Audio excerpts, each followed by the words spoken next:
जोहार, नमस्कार। देख रहे हैं आप द भारत मित्र।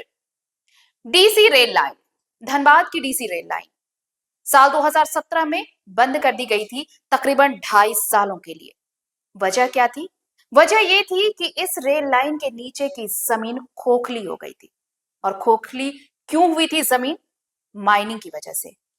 कोयले की कटाई ऐसी हो रही थी कि ये जमीन धीरे धीरे खोखली होती चली गई, और उसके बाद जब ये खतरे का अंदाजा हुआ तो फिर इस रेल लाइन पर परिचालन बंद कर दिया गया।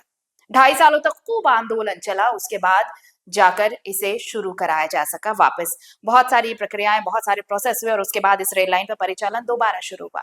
लेकिन एक बार फिर से कोयला तस्करों ने यहाँ पर कटाई शुरू कर दी है। रोजाना हजारों मजदूर इस रेल लाइन के नीचे अवैध कोयला की कटाई कर रहे हैं, और एक बार फिर से इस रेल लाइन का अस्तित्व खतरे में आ गया है। सवाल यह है कि डीजीएमएस क्या कर रहा है? जिस पर जिम्मेदारी है माइनिंग के जिस पर जिम्मेदारी है माइनिंग के सुरक्षा नियमों की मॉनिटरिंग की, वो कहाँ है?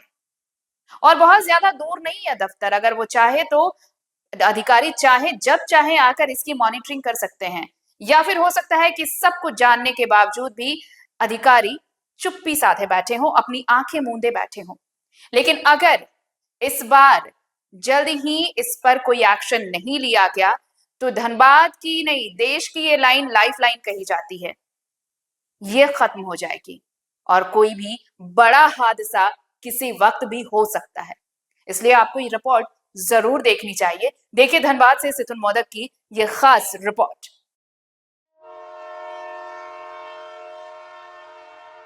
धनबाद चंद्रपुरा रेलखंड पर 26 जोड़ी ट्रेनें चल रही हैं, लेकिन जोगता के पास डीसी रेल लाइन के नीचे कोयले की बड़े पैमाने पर हो रही कटाई किसी बड़े हादसे को दावत दे रही है। इस रेल लाइन के नीचे रोजाना हजारों मजदूर कोयला कटाई में लगे रहते हैं और ये कटाई दिन ब दिन इसे खोखला करता जा रहा है। अब भी अगर ये कटाई नहीं रुकी तो इसका खामियाजा न सिर्फ रेलवे बल्कि बड़ी आबादी को भुगतना पड़ेगा। इसे लेकर आंदोलन कर रहे समाजसेवी विजय झा ने कहा कि यहां से डीजीएमएस हेडक्वार्टर महज 10 किलोमीटर दूर है। एरियल डिस्टेंस महज 2 से 3 किलोमीटर है, लेकिन फिर भी डीजीएमएस इस पर ध्यान नहीं दे रहा, जबकि हर तरह की माइनिंग देखने की जिम्मेवारी डीजीएमएस की है, लेकिन अधिकारी पूरी तरह से सुस्त हैं। ये तो दुर्भाग्यपूर्ण स्थिति है। डीजीएमएस हेडक्वार्टर से मुश्किल से 10 किलोमीटर दूरी पर है वो। अगर एरियल डिस्टेंस देखा जाए तो शायद 2-3 किलोमीटर हो। इसके बावजूद यदि डीजीएमएस उसको देख नहीं पा रहा है तो यह दुर्भाग्य है। तो डीजीएमएस का होना या न होने का क्या औचित्य है? आपकी स्थापना ही इसीलिए हुई है कि कोई भी अगर गलत माइनिंग, गलत तरीके से माइनिंग, अनसाइंटिफिक माइनिंग हो रहा है तो उस पर रोक लगाने की जिम्मेवारी डीजीएमएस की है। यहाँ तक कि जो माइनिंग, जो लीगल माइनिंग जहाँ हो रहा है उसको भी देखने की जिम्मेवारी है कि सही तरीके से खनन हो रहा है या नियम कानून का उल्लंघन हो रहा है। लेकिन डीजीएमएस की जिस प्रकार यहाँ सुस्ती है या लापरवाही है वह बहुत ही खेदजनक है। और 52 ट्रेनें बंद हुई थी इस आरोप पर कि ट्रेन के नीचे आग है। 52 ट्रेनें चलती थी, 26 अप 26 डाउन। लगभग 2 साल से अधिक लोग आंदोलनरत रहे।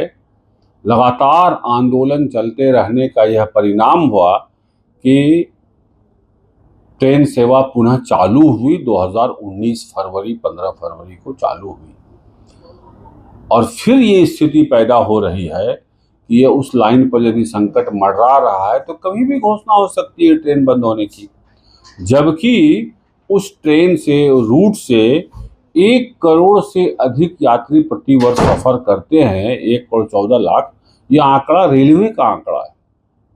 और जिस ट्रेन रूट पर 1 करोड़ से अधिक यात्री सफर करते हो उसकी अगर अनदेखी की जा रही है तो रेलवे को भी राजस्व का बहुत बड़ा नुकसान होने वाला है। क्योंकि सिर्फ 52 ट्रेनें, यात्री ट्रेनें ही नहीं चलती है, वहाँ पर गुड्स ट्रेन भी चलती है। जो कोयले का परिवहन होता है, जिसका सबसे वो सुगम रास्ता है, उससे रेलवे परिवहन करती है कोयले का और करोड़ों रुपए, उसको बॉम्बे के बाद सबसे अधिक राजस्व देने वाला धनबाद क्षेत्र है। पूरे देश में सबसे अधिक राजस्व, सेकंड पोजीशन है हमारा। और तब यदि हमारी इतनी सुविधा असुविधा का ध्यान नहीं रखा जा रहा है, तो यदि डीजीएमएस निष्क्रिय है, तो रेलवे विभाग को इस पर पूरी गहराई से अभी से नज़र रखनी चाहिए कि कहीं ऐसा न हो कि ये जो अवैध तरीके से उत्खनन हो रहा है उसका शिकार रेल लाइन हो जाए और अप्रत्यक्ष रूप से उस क्षेत्र में रहने वाले तमाम लोग हो जाएं। इसलिए यह चेतावनी है, अभी से ही ध्यान देना चाहिए। मैं चाहता हूं रेल प्रबंधन और डीजीएमएस में बैठे हुए बड़े पदाधिकारी दोनों की यह सामूहिक जिम्मेवारी है, और साथ ही साथ जिला प्रशासन में बैठे लोग, मैं माननीय उपायुक्त महोदया से और एसएसपी साहब से, सबसे आपके माध्यम से अपील करना चाहता हूं कि बहुत गंभीरता से इस विषय को लें। ऐसा न हो कि बहुत देर हो जाए। कभी हादसा भी हो सकता है अगर ज्यादा, निश्चित रूप से कभी भी हादसा हो सकता है। हालांकि डीजीएमएस यानी खान सुरक्षा महानिदेशालय के महानिदेशक पीके सिंह इस मामले पर बोलने से बचते नजर आए। ये जरूर कहा कि मामला हमारी नजर में है और जांच की जाएगी। जो बोले हमारा नजर में आया है, मैं जरूर इसको कुछ भी ना कुछ इंस्पेक्शन करा के कार्रवाई करेंगे, जो भी जायज होगा। लेकिन आप इसको हमारा इसमें से मत देखिए, क्योंकि ये जो संबंध होता है ना, इसमें ये थोड़ा अलग किस्म का प्रॉब्लम है सर। देखिए कई प्रॉब्लम को लेके देखिए बहुत लोगों की जान उसमें, कई जोड़ी ट्रेनें चलती है ना उस पे। मैं आपसे क्या बोल रहा हूँ, बहुत देखिए सर, आज अगर हम आप किसी से कंप्लेंट भिजवा दीजिए, मैं जरूर उसको देखिए पेपर में लिखिए ना, हम लोग उसी को सगन में लेके कार्रवाई करेंगे ना।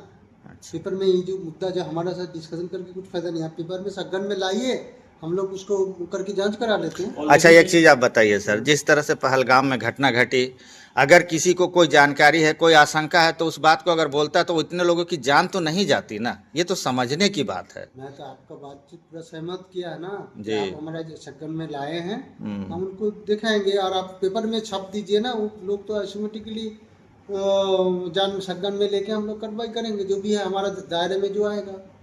इधर रेलवे सुरक्षा सलाहकार समिति के सदस्य पिंटू सिंह ने यह कहा कि धनबाद चंद्रपुरा रेलखंड पर जोगता के पास कोयला तस्करों के द्वारा रेल लाइन के नीचे कोयले की कटाई हो रही है। हालांकि ये कहते हैं वो कि डीआरएम से मिलकर कार्रवाई की मांग करेंगे वो इस पर। धनबाद चंद्रपुरा जो डीसी लाइन है, वहाँ जोगता के पास इस तरह की घटना का सूचना आ रही है। यह बहुत ही चिंताजनक है कि अवैध कोयला जो निकालते हैं, चाहे जो व्यक्ति हो, चाहे जितना जिनका पहुंच हो, इस तरह की यदि वो काम कर रहे हैं तो पूरी तरीके से गलत कर रहे हैं। और मैं डीआरएम साहब से मांग करूंगा, अभी मिलने जाऊंगा, डीआरएम से मांग करूंगा कि वैसे तत्व को पहुंचानिए, नहीं तो आने वाले दिनों में जिस तरह से धनबाद चंद्रपुरा रेलवे लाइन बंद हुआ था, फिर से बंद होने के कगार पर आ जाएगी, और जिससे लाखों यात्रियों को बहुत कष्ट होगा। रेल के साथ साथ हम यहाँ के पुलिस अधीक्षक से भी मांग करते हैं कि आपको भी ध्यान देना चाहिए। यह भारत सरकार के संपत्ति के साथ छेड़छाड़ किया जा रहा है, इस पर रोक लगनी चाहिए। देखिए जिस तरह का बात सुनने को आ रही, तो बहुत बड़ा हादसा इसमें शताब्दी चलता है, आपका एलपी एक्सप्रेस चलता है, धनबाद अहमदाबाद ट्रेन चलती है, यानी मुख्य लाइन है, रांची और धनबाद का लाइफ लाइन ट्रेन है। यदि इस लाइन के जोगता ऐसा जगह में यदि इस तरह का कोई लोग कर रहे हैं, तो यह बहुत चिंता का विषय है। और सरकार को, भारत सरकार को और झारखंड सरकार को इसको संज्ञान में लेना चाहिए। साल 2017 में धनबाद चंद्रपुरा रेलखंड पर चलने वाली 26 जोड़ी यानी कुल 52 ट्रेनों को ये बोलकर बंद किया गया था कि रेल लाइन के नीचे आग है। बंद होने के बाद करीब 2 सालों तक आंदोलन चला। लगातार चले इस आंदोलन की वजह से 19 फरवरी 2019 को ट्रेनों का परिचालन फिर से शुरू हुआ। फिर से उसी डीसी रेल लाइन पर खतरा अब मंडराने लगा है। ऐसे में कभी भी ट्रेनें बंद होने की घोषणा हो सकती हैं, जबकि इस रेलखंड पर करोड़ों यात्री रोजाना सफर करते हैं। और अगर अब भी इस पर एक्शन नहीं लिया गया तो रेलवे को बड़ा नुकसान तो होगा ही, एक लाइफलाइन भी खत्म हो जाएगी। धनबाद से द भारत मित्र के लिए सुथुन मोदक की रिपोर्ट। अगर खबर पसंद आए तो आप QR स्कैन कर दें हमारा साथ। आपका एक छोटा आर्थिक सहयोग है हमारा बड़ा हौसला। द भारत मित्र, बुलंद भारत की बुलंद तस्वीर।